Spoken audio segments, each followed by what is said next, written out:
unoronka nka bourse nta muntu yompagarara imbere ngo ntugende ngo kwiga ngo warahejeje baccalaureat ngo ja mu rugo ivyo ntivyoba izo ndoto ndazifise zo kubandanya amashuri kandi ndabona nshoboye kuyabandanya ko novamwe ikintu gikomeye gusumba ico noba nize baccalaureat irevre umuntu ntabica bakubera connaissance ariko connaissance niyiza imbere nk'ibi vya journalisme iyo nkaguma ruguru ntavyo nari kwiga kandi journalisme irakenewe kubera tuwe communication tuwe communication ushobora kuba udakomunika mu gikominitse spécialement mu gikominitse ivyuzi ivyo ushoboye naho biba vyiza gusumba amakimera aragabanuka kuko abantu Bonjour bivanye naho muherereye ni jewe ndi mumenyereye Cynthia Kimana kuri Marengo Media umunsi rero nzanye umuvuduko mwinshi sinzi wiganiro kidagohera amahoro umunsi twamba tuyage n'umutumire wanje nawe si babandi mumenyereye ngo akora ibi ngo umunsi ni ikiyago kirabise ibyo gishingiye ko mugaje ntavyo mvuga imbere yuko ngira ivyo mvuga kwanza bitandukanye reka manzi ndamwakira Cla ndakuzi izina wese ndakwirwa mbwa uraza kwibwira abakunzi ba Marengo Media urayizi ngene yitwa ni Marengo Media twibwire rero muri bande murakoze ndabanje kubaramutsa abakunzi ba Marengo Media je banze ku izina rya Clarisse Ingabire ndibaza ivyo birahagije oya ntibihagije vraiment impamvu bitahagije jewe ndakuzi nka Clarisse Ingabire kubera twiganye ahantu nko kuri Rwanda ndavuga ibigo bikuru hamwe ntaco ntihateye isoni kuri Université Direct Tanganyika utayizi iri mu Kigobe hagaga bahita gute Kigobe nyene ijya nk'umuntu nko gusaba adresse ese kuba wari ahantu gaco hayoberwa amana y'isi n'ejo Université Direct Tanganyika iriko ni comme à loup blanc nta utoyimenya kubera irazwi donc iri mu Kigobe ingenda gufasha localisation géographique uriko urazana na boulevard Mwezi Gisabo ushika musi harabanye na Hwakarede ni hepfo y'ibara ni hepfo gato ya Hwakarede twe tuzi ko twavuga ku mwembe ubozananye kujya kote narozananye boulevard Mwezi Gisabo uca ku mwembe uje useruka kuri Kotebu canke useruka mu Kamenge uje useruka handi urashobora kurukira ku mwembe hamugaca widirija mu Kigobe ariko uzananye boulevard Mwezi Gisabo ushobora kumanukira inyuma ya Sibere canke ukamanukira hakuri Epilepsy harazwi ni nyuma ya Suwa Burundi uco hashikiye noneho ivyo sivyo vyatuzindukanye ngaha reka tuyage ku catuzanye twebwe kwanda ariko imbere yuko tuja ku ngingo nyamukuru banza tubwire nk'ubu nka cameraman ntarakuzi akubonye ngaho bunyene nk'uwo kubaza ati Clarisse Ingabire ninde mu buryo bwimbitse umuntu wese yo camumenya ati ebana uyu ni Clarisse rero wanyawe ninde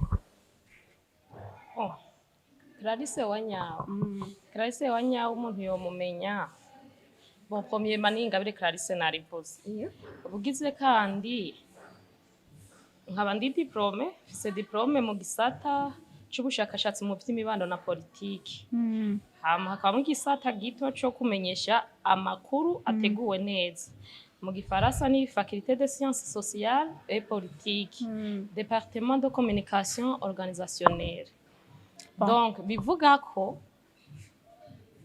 ndi spécialiste dans le domaine ushaka kwamamaza ibintu vyiwe antumye ko nta kibazo no bishobora muramwumva akahode showe no gashobora n'amadomene menshi y'ama communication no yashobora ndivuze bikwiye bon reka utavyumvise turaza gusaba kandi dusubire mu mugane baza yuko mu byo tugiye tuyage baraza kukumenyeraho gose byimbitse bon turumvise je twariganye sino kuri Rwanda ndavuga ngo ntavyo ntaho ivyo uvuze canke ibiki twari ko tugira mwebwe mudukurikira kandi ubiraho umunsi nganda batumirire ku nguvu umuntu azi ko ataragira subscribe je sinzi kintu ashaka akantu ufyondeje urutoki vraiment bisabiki nimbe bisaba mega limitere yaravyoroheje je sinumva impamvu rero ibintu byoza vyigira ibintu nawe bimenya yo okay Clarisse umunsi je nshaka tuyage rero ku bintu bijanye n'ibintu twize mugabo twinjire ego twize reka umvuge kwanza wewe mu bintu wavuze yuko twigiye hamwe harimo ibintu vya societe iyo twumvise societe twumva ikibano. Umunsi rero reka tuyage ku mubano w'umukobwa n'umuhungu mu kibano. Urumva ingene bamufata, dufate ntiyahejeje amashuri ya kaminuza. Clarisse, bivanye sinzi aho wakuriye, sinzi aho wizeho ndahazi, mbwa naho ntahazi hose. Wowe iyo bavuze ati umukobwa wumva iki? Iyo bavuze umukobwa umwigeme. Bon, cyo kibazo ndakibona ampe vague kubera dusubiye mu kirundi uko twagenda turavyiga mu ishure naho ntavyibuka neza. Umwigeme n'umukobwa biratandukanye naho bivuga igitsina gore. Yego. Ego. Donc umwigeme nifatse abageze ko kwitwa umwigeme canke akitwa umukobwa kuko abageze gukobwa. Sinzi kubisigura neza ariko ico numva globalize numvise umbajije igitsina gore mu majambo make ukuntu kiri considera muri societe cyo kimwe n'umuhungu twaje gusubira ivyo vy'umukobwa n'umwigeme ntava ndabisigurana nabi ariko numvise igitsina gore n'igitsina gabo bifatwa gute muri societe situ iyo bose bahejeje amashuri ntituruka tuvuga ko bahejeje oya turuka tuvuga ko iyo bahejeje amashuri reka dufatire kuri niveau benshi bakunze kuvuga ngo ni yanyuma mugati yanyuma ya kaminuza ko hariho benshi badahora babandanya n'abandi babandanya biravana n'uburyo cyangwa bikavana n'umwe wese uko abishaka. Reka rero dufatire ku mubano wabo iyo ayo mashuri aheze bafatwa gute Clarisse uko uhora uvyumva wewe? Aho ndashobora kuvyishura mu mice ibiri. Ndashobora kuvuga mpereye aho mbaye ubu ndi mu gisagara nkahera na ruguru nkavuga na ruguru ndaza kubavuga ko cyane gusumba mu gisagara kubera ko bivananamiriye umuntu aba arimwo kugira ngo yiyumve uko ategerezwa kwiyumva nyene. Nk'icyo ndagifatiye ko nko muri nkubaho mbaye dufate n'abavuga ngo ni etape ya nyuma bamwe ko babizi amashuri abatanguye kuri kaminuza aho tuvuga umuntu washobora kuronka diplome ya baccalaureat. Nk'ubu babona ko hariho abakibona yuko kwiga ku mukobwa umenga no kuvuna amaboko haba kubize haba kubatize. Hariho abize babitahura urabona ko abana bose bategerezwa kwiga kandi arico kimwe ibishobora umuhungu bishobora n'umukobwa bivanye na connaissance akize. N'abavuga bati naho tugusomesha ariko tugusomeshe kubera amahera tuyafise canke tugusomeshe kugira ngo wiyumve ko wize muga nta byinshi tukuzeye ko nka bijya tuba tuzeye ku muhungu. Ivyo biriho ku bantu bize kandi benshi. Nk'akarorero nk'ubu hariho umuntu ashobora gusoma igitabo bavuga ni rapport de stage ntikiri memoire nkajya mu kareception cyangwa ahandi hantu nk'umukobwa yasomye mpora ndabiraba kenshi iyo constant amaze kuyigira ahantu hatandukanye bariko uriko uravuga ijambo bagukeza ko wahejeje amashure abandi bagukeza ko waje gutsa imyonga myinshi ushoboye kuyiterera byinshi nkuko nyene uravyumva ukaza wumva wowe umukobwa bakubajije ugitsiba ko bakabaguhaye agashugwe umuntu muri famille ari namwe umbe umuntu watweretse waguhaye ishugwe ngo bimeze gute ngo present umuntu none ngo numwanya ukwiye kutubwira intuzeye kutubwira imanza zishatse kurikira nta naguciriyemo gatoyi naho batabikora mu rubanza hari gihe ukiri muri aya mashuri nyene dufate nk'ugiye muri kaminuza mu wa mbere ugiyeyo utangura kumva mu miryango hirya no hino bavuga ngo ubu wakuze ngo nibaze yuko ngo uri mu kutwereka ibintu ngo mbe hagifite imyaka ingahe. Ico ndaza kukigarukako nahereye duhejeje nakibagiruranyibutse ndiko ndavuga ubu ugihejeje ishure ivyo baba biyumvira mentalite ziba ziri mu bantu surtout iyo uri umukobwa donc banza kubaza baguhaye ishurwe naho baba babonye ko ari ry'umutantino bako yari guhaye naho ari nyokorome yari guhaye cyangwa uwundi muntu cyangwa musazawe cyangwa muri umuna wawe cyangwa watanze amahera kugira cyangwa watanze amahera kuri gigurire byose birabaho ukazomba ngo mbega baguhaye ishurwe nini turakeneye ngo kumumenya ibintu bijana nkuko nyene mugabo wagenda muntu zeye umuhungu ukumva ijambo rivuze ngo ntibaze ngo zora amaze ngo guprevoir yanga ucubandaniza ngo kamaster ngo antuka ngo urabona abajene bubu ngo baraje hanze bakakwempoza n'ibihugu bimwe bidispensa amabourse mugabo ivyo bakabipropoza ku muhungu. Ikibazo ca nibaza eske umukobwa ntashobora kubandanya mastere ari absence ya mariage? Umukobwa hejeje ishuri ni ngombwa agire mariage imbere yo kwitunganiriza imigambi? Umukobwa nta emancipation ashobora kugira mwihitamwo ryiwe babanje kumwobrije kugira mariage? Kubera iki abantu bize baciyumvira nk'uko? Ico nico kibazo je cangira. Umukobwa malgré son âge arashobora kugira indoto zisumba n'iz'umuhungu, nta prévoye mariage ugasanga afise yandi ma prévision ubona iyo mushikana imbere agateza imbere ntabiwe. Mugabo kubera mépris du village ugasanga hariho ibintu bimwe adashoboye gushikako kubera bamuméprise. Nk'ubu muri mu rubanza barakubaje waguhaye ishugwe baragize nte utuntu nyene two muri famille ukagira ngo vyari vyo gufyina mu ugasanga ni hatari. Inyuma yaho hereje amashure uri ngaha bimeze gute kutatubwira mariage? Ukazumva ngo nakubwiye bashe ntubona kutabivuga kare je nuko kazovuga utebeje je nuko ntavyo nzokura zikamahera goye tubwire tubwire hakirika umva ni hatari gusa si bose hariho n'abagirane hariho n'abagupropose utuntu wowe urakora bakakubaza ati urabona ubu muganaho nyene mwiyo sansa yo kubaka azumva umuntu arakubwiye urabona ubu haragoye biragoye kubaho biragoye gutegura ubuzima atamahera ufise rero ni ngombwa ubu urakora iki ku buryo uzokora mariage ushobora kwigurira ibintu imagine yo ryanta ibintu nkuko muga ku muhungu ntibamubwira uko oya babona ko umenga niwe wo kuronderera umuryango niwe wo gutera imbere cyane kandi bakibagira yuko ushobora guheza baccalauréat usumvya capacité intellectuelle umuhungu nawe wogira performance ahantu kanaka ukabandanya wiga master n'ayandi mashuri ashoboka abakobwa ivyo barabishoboye. Rero kintangazo ni nkuko nabantu bashoboye kugira iryo bako ryo kwiga bagifise iyo mentalité novuga paysanne pardon pour l'expression mugabo bakibona yuko umukobwa ari wo guheza amashuri aja kubaka.